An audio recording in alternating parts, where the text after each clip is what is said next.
My friend, the architect, who is something of a traveler, was showing us various curios which he had gathered during a visit to the Orient.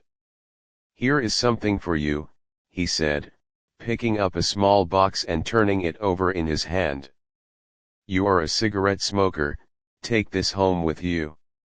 It was given to me in Cairo by a species of fakir, who fancied I had done him a good turn. The box was covered with glazed, yellow paper, so skillfully gummed as to appear to be all one piece. It bore no label, no stamp, nothing to indicate its contents. "How do you know they are cigarettes?" I asked, taking the box and turning it stupidly around as one turns a sealed letter and speculates before opening it. "I only know what he told me," replied the architect, "but it is easy enough to determine the question of his integrity." He handed me a sharp, pointed paper cutter, and with it I opened the lid as carefully as possible. The box contained 6 cigarettes, evidently handmade. The wrappers were of pale yellow paper, and the tobacco was almost the same color. It was of finer cut than the Turkish or ordinary Egyptian, and threads of it stuck out at either end. "Will you try one now, madam?" asked the architect, offering to strike a match. "Not now and not here," I replied, "after the coffee, if you will permit me to slip into your smoking den. Some of the women here detest the odor of cigarettes." The smoking room lay at the end of a short, curved passage. Its appointments were exclusively oriental. A broad, low window opened out upon a balcony that overhung the garden. From the divan upon which I reclined, only the swaying treetops could be seen. The maple leaves glistened in the afternoon sun.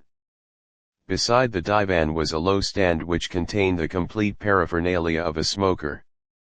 I was feeling quite comfortable, and congratulated myself upon having escaped for a while the incessant chatter of the women that reached me faintly.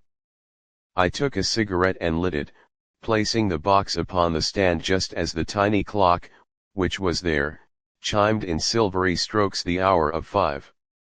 I took one long inspiration of the Egyptian cigarette. The grey green smoke arose in a small puffy column that spread and broadened, that seemed to fill the room. I could see the maple leaves dimly, as if they were veiled in a shimmer of moonlight. A subtle, disturbing current passed through my whole body and went to my head like the fumes of disturbing wine. I took another deep inhalation of the cigarette. Ah! The sand has blistered my cheek. I have lain here all day with my face in the sand. Tonight, when the everlasting stars are burning, I shall drag myself to the river. He will never come back. Thus far I followed him, with flying feet, with stumbling feet, with hands and knees, crawling, and outstretched arms, and here I have fallen in the sand. The sand has blistered my cheek, it has blistered all my body, and the sun is crushing me with hot torture. There is shade beneath yonder cluster of palms. I shall stay here in the sand till the hour and the night comes. I laughed at the oracles and scoffed at the stars when they told that after the rapture of life I would open my arms inviting death, and the waters would envelop me. Oh! How the sand blisters my cheek! And I have no tears to quench the fire. The river is cool and the night is not far distant. I turned from the gods and said, "There is but one, Bar-Jah is my God." That was when I decked myself with lilies and wove flowers into a garland and held him close in the frail, sweet fetters. He will never come back. He turned upon his camel as he rode away. He turned and looked at me crouching here and laughed, showing his gleaming white teeth. Whenever he kissed me and went away he always came back again. Whenever he flamed with fierce anger and left me with stinging words, he always came back. But today he neither kissed me nor was he angry. He only said, "Oh, I am tired of fetters, and kisses, and you. I am going away. You will never see me again." I am going to the great city where men swarm like bees. I am going beyond, where the monster stones are rising heavenward in a monument for the unborn ages. Oh! I am tired. You will see me no more. And he rode away on his camel. He smiled and showed his cruel white teeth as he turned to look at me crouching here. How slow the hours drag. It seems to me that I have lain here for days in the sand, feeding upon despair. Despair is bitter and it nourishes resolve. I hear the wings of a bird flapping above my head, flying low, in circles. The sun is gone. The sand has crept between my lips and teeth and under my parched tongue. If I raise my head, perhaps I shall see the evening star. Oh! The pain in my arms and legs. My body is sore and bruised as if broken. Why can I not rise and run as I did this morning? Why must I drag myself thus like a wounded serpent, twisting and writhing? The river is near at hand. I hear it, I see it. Oh! The sand. Oh! The shine. How cool. How cold. The water. The water. In my eyes, my ears, my throat. It strangles me. Help.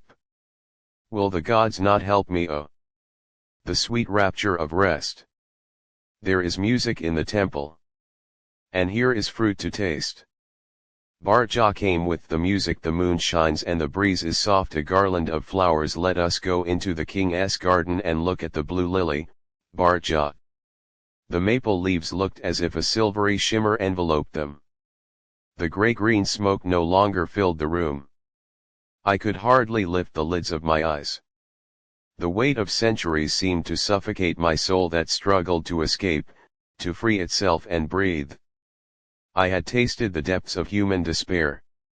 The little clock upon the stand pointed to 5:15. The cigarette still reposed in the yellow box. Only the stub of the one I had smoked remained. I had laid it in the ashtray. As I looked at the cigarettes in their pale wrappers, I wondered what other visions they might hold for me.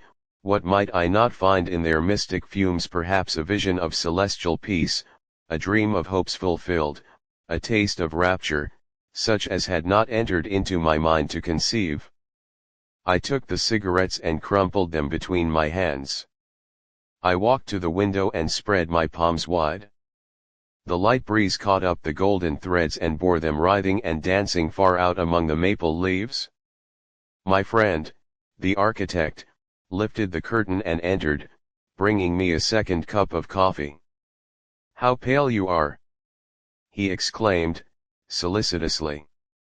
"Are you not feeling well?" "A little the worse for a dream," I told him. Please like, share and subscribe my audiobook channel. Thanks.